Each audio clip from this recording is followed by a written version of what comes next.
Assalamualaikum warahmatullahi wabarakatuh. Kembali lagi di channel YouTube kita Safari MBU. Pada video YouTube kali ini kita akan membahas tentang situs cagar budaya Taman Sari Gunungan. Sebelum kita lanjut, alangkah baiknya sahabat-sahabat semua meninggalkan jejak dengan cara like, komen, dan subscribe supaya Safari MBU tetap semangat untuk mencari konten-konten berikutnya.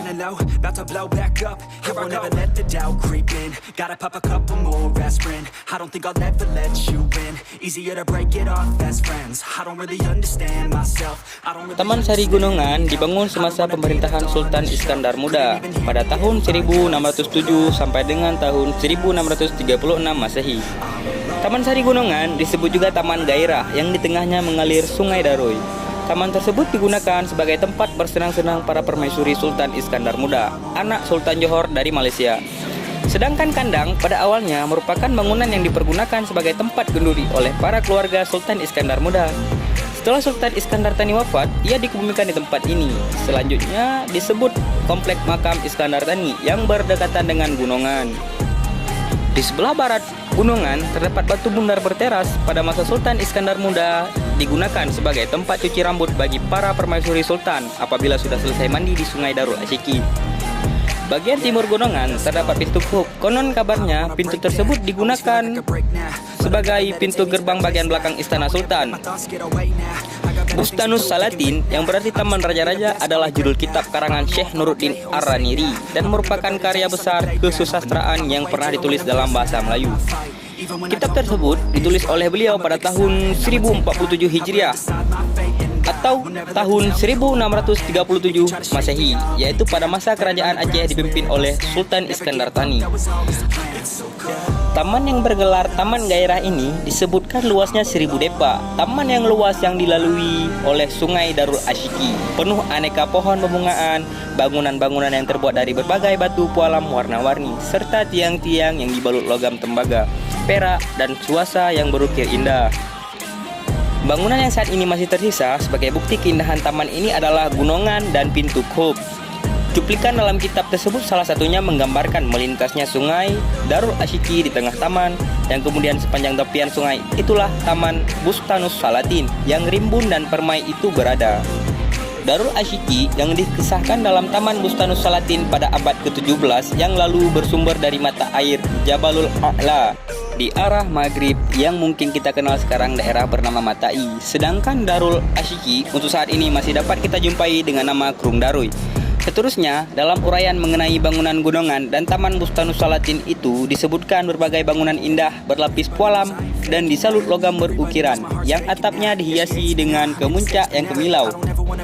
Taman digitari oleh dinding batu berlapis kapur keperakan dengan pintu gerbang yang berkub menghadap ke istana yang bernama Pintu Biram Indra Bangsa yang saat ini masih kita jumpai dengan sebutan Pintu Khub. Lapangan luas dengan kersik berbatu pelinggam yang sangat indah diberi nama Medan Khairani. Di tengahnya ada bukit dengan menara tempat Sultan bersemayam, bergelar kegunungan Menara Permata. Permata ini terbuat dari tiang tembaga, atap perak dengan motif sisik rumbia. Hiasan puncak dari swasa yang bergemerlapan apabila ditimpa sinar matahari. Di dalamnya penuh hiasan dari permata, dan di gunungan ini ditanam pula aneka bunga seperti cempaka, air mawar merah dan putih, serta seri gading. Pada sisi bangunan, ke arah sungai terdapat bangku bata berukir yang bergelar kembang lela masyadi. Dan di hulunya berada peterana batu lainnya yang berwarna nilap yang disebutkan kembang seroja berkerawang. Sebuah masjid juga didirikan di taman ini. Masjid yang dinamai Isyiki Musyahadah dikelilingi dengan berbagai jenis pepohonan kelapa seperti nyiur gading, nyiur nargi, nyiur putih, nyiur karah, nyiur manis, nyiur dadih, nyiur ratus, nyiur rumi. Diselingi pula oleh pepohonan pinang seperti pinang bulan, pinang gading, pinang bawang, dan pinang kacu. Selain itu, masih banyak lagi balai-balai yang indah yang disebutkan di dalam kitab Bustanus Salatin. Bangunan tersebut dirancang oleh ahli-ahli dari Cina dan Turki yang kaya dengan ukiran dan jenis bahannya. Sedikit deskripsi tentang situs cagar budaya Taman Sari Gunungan. Situs cagar budaya Taman Sari Gunungan terdiri dari gunungan, kandang, veterana, dan nisan serta jirat yang diletakkan di halaman gedung Balai Penyelamatan Cagar Budaya. Luas wilayah Taman Sari Gunungan yang saat ini dibatasi pagar lingkungan di bawah pengelolaan BPCB Banda Aceh adalah 1.204 hektar atau 12.040 meter persegi. Yang pertama adalah gunungan. Bangunan gunungan atau gegunungan Menara Permata merupakan bangunan utama yang menyusun taman secara keseluruhan. Bangunan ini merupakan replika gunung bertingkat 3 dengan bagian puncak berupa teras terbentuk menara. Unsur utama dari penyebutan gunungan pada bangunan ini adalah bentuk-bentuk lengkung menirukan topografi gunung yang berlapis-lapis. Pada bagian puncak, gunung terdapat ornamen berupa mutiara berkelopak. Tiap sudut bangunan dilengkapi dengan semacam altar berornamen bunga mekar berdaun runcing. Pintu masuk terdapat di sisi selatan. Ambang pintunya sangat rendah sehingga jika kita ingin memasukinya harus dalam posisi membungkuk. Secara filosofis, hal ini dimaksudkan sebagai ungkapan perasaan hormat. Apabila hendak memasuki suatu tempat atau bertamu, pintu ini dahulu bernama gua yang berpintu tangkup perak. Gunungan merupakan bangunan berdenah sudut 10 dengan ukuran lingkaran 46,45 meter dengan tebal dinding bangunan mencapai 178 cm. Sementara itu, denah lantai kedua juga bersudut 10 dengan ukuran lingkaran 24,66 meter. Di lantai kedua ini terdapat selasar yang melingkari dinding bangunan tingkat kedua yang berukuran tebal 180 cm. Selasar berukuran lebar 110 cm ini sebagian besarnya berlantai tanah yang ditubuhi rerumputan. Untuk menuju puncak, bangunan ini dilengkapi dengan anak tangga yang sempit dan terjal. Menaranya yang berukuran lingkar 7,14 meter berbentuk kelopak bunga mekar yang menjulang. Bangunan gunungan terbuat dari susunan batu gunung yang direkatkan dengan spesi berupa campuran antara tanah liat dan kapur. Tinggi keseluruhan bangunan mencapai 9,86 meter. Yang kedua adalah kandang. Di sebelah utara gunungan terdapat bangunan berdenah segi 4 dengan pintu masuk di sisi selatan. Bangunan ini disebut kandang, berfungsi sebagai lokasi pemakaman. Pada bangunan ini dimakamkan Sultan Iskandar Tani pada tahun 1636 sampai dengan tahun 1641 Masehi, yang merupakan pengganti Sultan Iskandar Muda dalam memerintah kerajaan Aceh Darussalam. Ia juga merupakan menantu Sultan, suami Sultanah Tajul Alam pada tahun 1641 sampai dengan tahun 1670 Masehi. Kandang merupakan bangunan berteras setinggi 2 meter yang dikelilingi oleh tembok setebal 45 cm, panjang 18 meter dan tinggi 4 meter. Ornamen-ornamen yang menghiasi bagian dinding berupa stilisasi sulur-suluran yang membentuk pola belah ketupat dan segitiga, mega berarak dan bunga. Terdapat pula bentuk gunungan yang menghiasi bagian atas tengah dinding, dipadu dengan motif sulur-suluran sekeliling bagian atas dinding, berhiaskan kuncup-kuncup bunga, sejumlah 12 kuncup bunga. Keseluruhan bangunan yang tersisa di taman ini berwarna putih. Di lokasi pemakaman ini ditemukan beberapa nisan berukir berukuran besar yang dilengkapi dengan kaligrafi yang indah. Saat ini disimpan di depan Gedung Balai Penyelamatan Cagar Budaya. Selain itu, dalam ekskavasi di lokasi ini ditemukan hiasan keranda yang merupakan lembaran-lembaran emas berbentuk kelopak-kelopak bunga dan belah ketupat. Diperkirakan merupakan ornamen yang ditempelkan pada keranda Sultan Iskandar Tani. Lembaran-lembaran emas ini saat ini tersimpan di Museum Negeri Aceh. Yang ketiga, PT Rana. Tepat di depan kiri gunungan terdapat batu berbentuk silinder berornamen kerawang motif jala yang dikenal sebagai PT Rana batu berukir. Batu ini berdiameter 1 meter dan tinggi 0,50 meter. Bagian di tengahnya berlubang dan sisi utara dilengkapi dengan terap semacam tangga sejumlah 2 tingkat. Yang keempat adalah nisan dan jerat. Dalam penggalian yang pernah dilakukan di dalam kandang, ditemukannya sisa keranda berhiaskan lempengan emas berbentuk kelopak bunga dan belah ketupat. Diperkirakan ornamen ini ditempelkan pada keranda Sultan Iskandar Tani. Hiasan emas tersebut sekarang disimpan di Museum Negeri Aceh. Nisan-nisan yang saat ini tersimpan di Taman Sari Gunungan terdiri atas 7 nisan dan jirat.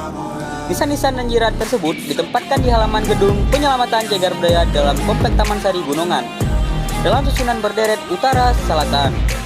Penempatan seperti ini dilaksanakan dengan pertimbangan tidak adanya dokumentasi yang dapat memberi petunjuk posisi aslinya di dalam kandang. Berikut ini adalah deskripsi dari nisan-nisan dan jirat tersebut, diurutkan dari arah selatan. Nisan yang pertama ini terbuat dari batu pasir warna abu-abu, tipe nisan tinggi bersayap, kemuncak bersusun 3, berhiaskan ukiran sulur-suluran Tidak ada panel kaligrafi di tubuh nisan. Pola hias yang dipahat di tubuh nisan berupa hiasan sulur-suluran medalion, daun teratai di sudut-sudut, hiasan motif sarang lebah di tubuh bagian bawah.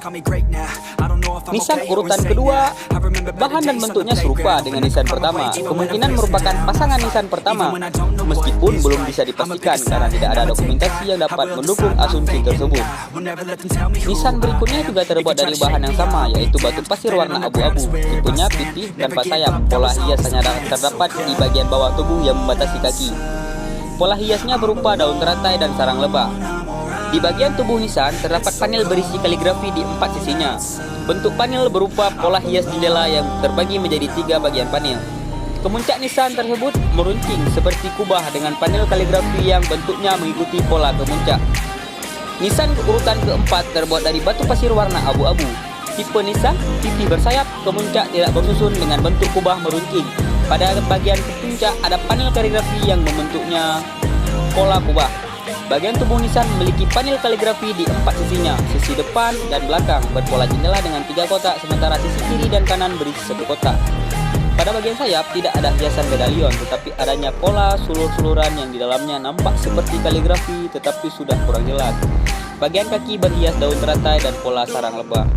Nisan yang kelima bertipe pipih bersayap, terbuat dari bahan batu pasir warna abu-abu. Bagian sayap dan kemuncak telah patah. Pola hias di bagian tubuh mirip dengan nisan pertama, tetapi ukuran keseluruhan lebih kecil. Panel kaligrafi berupa jendela dengan 3 kotak di sisi depan dan belakang. Ukuran panel lebih kecil dan tulisan kaligrafi sudah aus. Pola hias di bagian kaki berupa daun teratai dan sarang lebah. Hanya tersisa bagian kaki saja. Nampaknya tipe nisan ini berpenampang pipih. Pada bagian kaki berhiaskan daun teratai dan pola sarang lebah.